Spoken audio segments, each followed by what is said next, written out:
Bugünkü leksiyalarımız hürmetli vatandaş. Leksiya dersine hacırız.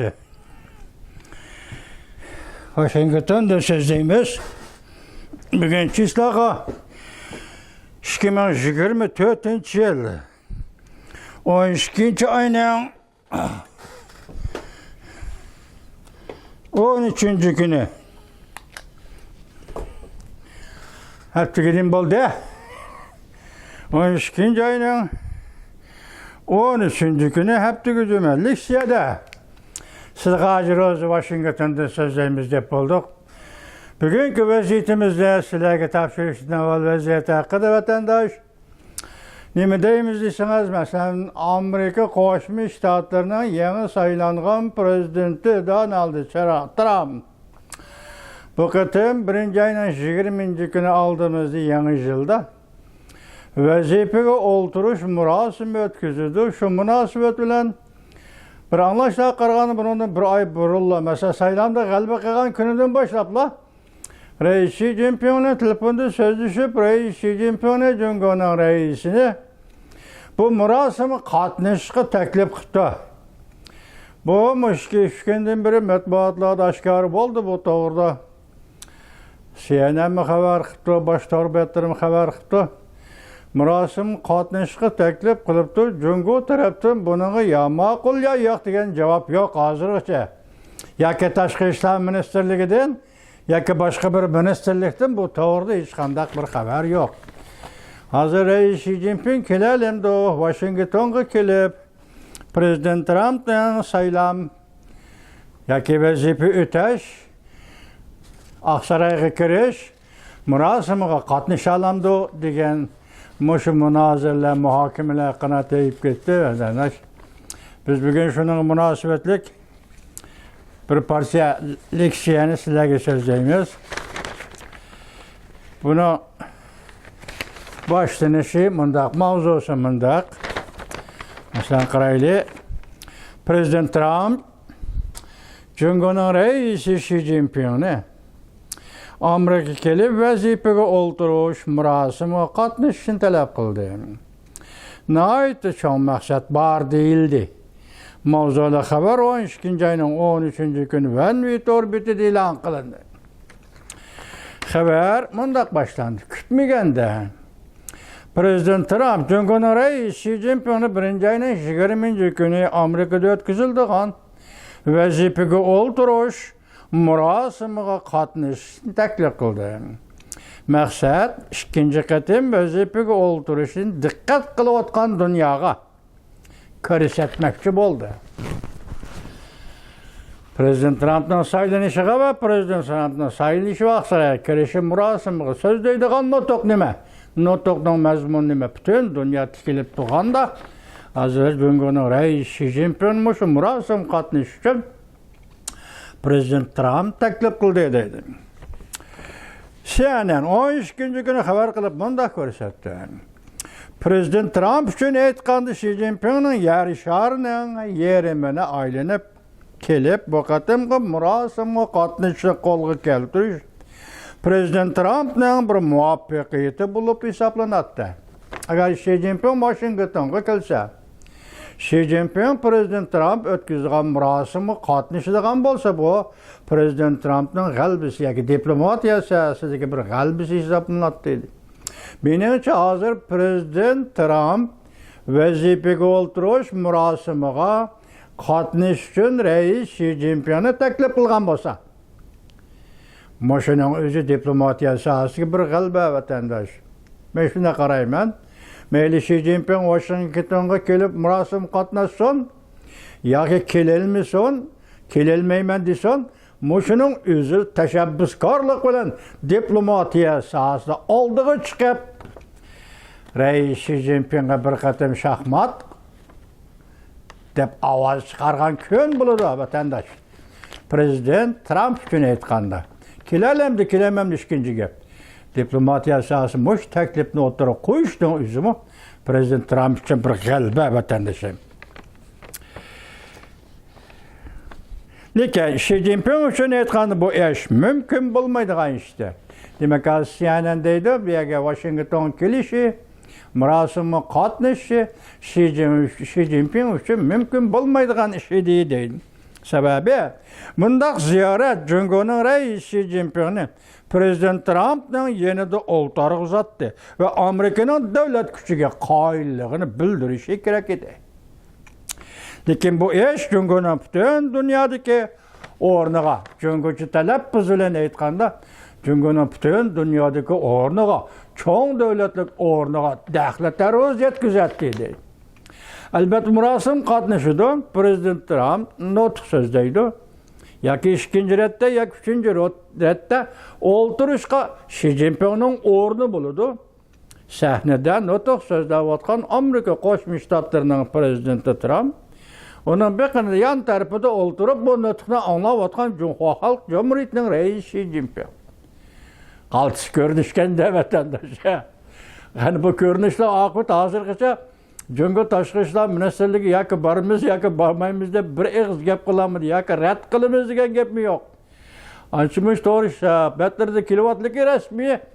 Bunaqa bergan javob yo'q juma vatandosh. Demak, yanada o'ltirdi Prezident Trump nutq so'zlaydi, bu nutqni Shi Jinping anglaydi. Andicha murosimda Shi Jinping Prezident Trumpning yanında o'ltirib Prezident Trumpning nutqini anglayotgan vaqtda bu nutqning so'zlanish doirasi mazmuni nima?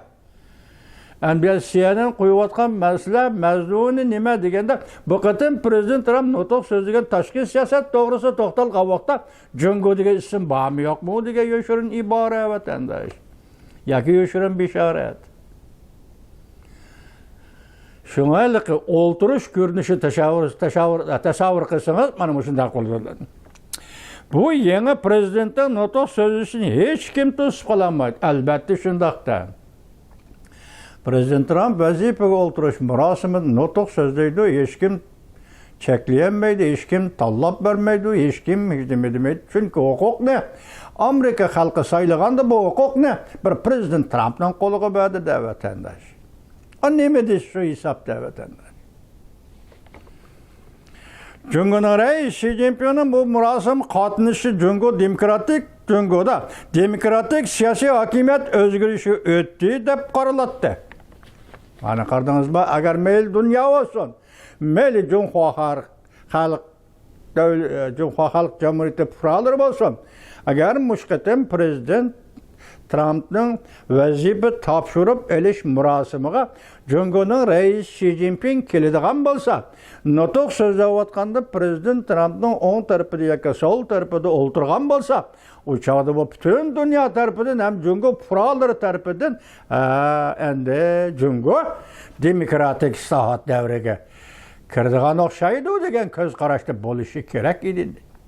Shundaq bo'ladi deydi. Bu albatta hozirgi dunyoga zo'migarlik talashayotgan. Dunyoga men xo'jayin bo'laman deb o'ttirg'i chiqayotgan Jungo va Jungo rahbarlari uchun Jungolikdan nazar yana bir tarafdan bu mumkin bo'lmaydigan ish edi. Tahlilchilar bunday tahlil qildi. Garchi Prezident Trump Jungo tarafdan to'g'ri javobga erishalmagan bo'lsa, mana hozir javob yo'q deb erishalmagan bo'lsa, lekin Shi Jinpingning vazifa yutash murosimiga qatnashishni taklif qilish Prezident Trump uchun aytganda eng muhim bir taraqqiyotning belgisi edi mana. Diplomatiya sohasi g'alaba qilishning yoki Jungo Amerika munosabatidagi yana bir xil taraqqiyotning yoki o'z oldiga Prezident Trump Jungo siyosatini belgilaydigan bir xil taraqqiyotning bir belgisi edi. Chaqirdi, kelmadi, qanday bo'lishiga qat'iy nazar bu mushundaq bir belgi, simvollik belgi edi. Bu albatta Prezident Trumpning huquq sohasiga qaytib kelganligini va uning ko'ngliga pukkanlarini ko'rsatib beradi. Ko'ngliga pukkanlar nima? Masalan, hozir ko'ch bilan chiqdi. Bu saniga ko'ch bilan yetib keldi. Bu saniga saylam orqali Oqsaroyga kirib keldi Prezident Trump. Bundan keyin har bir odamning hozir ko'z qarashi, mayli u Xitoy bo'lsin, mayli kim bo'lsin, zodi Prezident Trump Oqsaroyga kirdi. Bu qatim Jungo siyosati nima? Qanday belgilaydi? Hamma odam hozir shunga Tikilep qarab turuyapti da vatandaş. Amerika Bilim Hazinesi Xalqaro taraqqiyot tadqiqot, xalqaro tadqiqot markazi tadqiqotchisi McLevy mundaq ko'rsatdi. McLevy mundaq ko'rsatdi. Prezident Trump Amerika Jungo diplomatiyasini egallab turganda. Endi prezident oldu saylandi, demek Amerika Jungo o'rtasida diplomatik munosabat Prezident Trumpning qo'lida degan gap.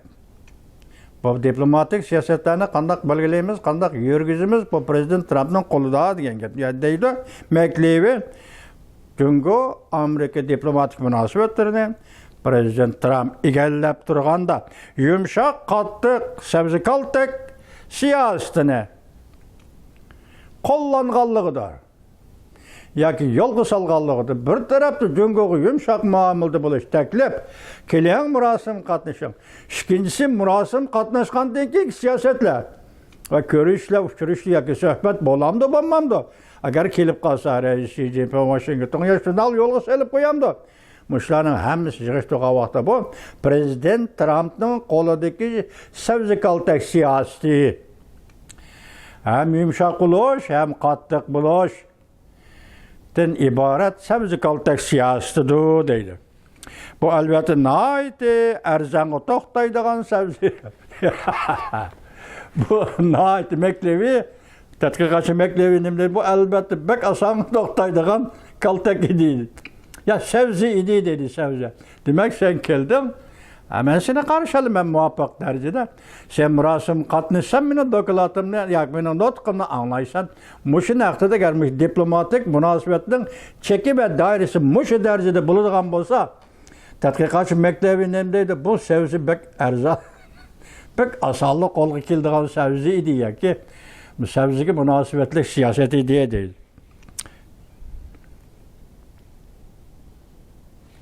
Bunun nəhayət oңay degan gap, bu hem de simvolluq sebze. Sabzi-kaltak siyaseti bu yumşaqlıq simvolluq sebze. Lekin Amerikanın devlet menfaatiga hergiz ziyan yetkizmeydigan bir sebze. Muşu ma'nidagi asan, oңay qo'lga keldigan diplomatiya sebze idi deydi vatandaş.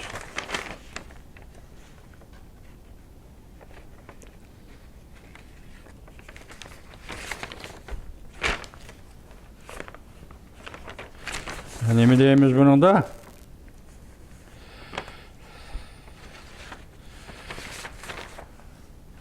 Hazır bu to'g'ridagi tahlilnoma mesela Shitov e'lon qildi. Shitovni qo'ygan savol nima desangiz, kelalamdi kelaman bu. Anadagi Umid Sado savol qo'ydi. Reis Xi Jinping bu qatam bu murosim kelib qatnashalamdi, qatnashamanmi? Ham bunun ikki nuqta bor vatandosh. Reis Xi Jinpingni bu qatam murosimga taklif qilib qatnashtirish yoki hozir tashabbus qildi, kelamdi degan gap.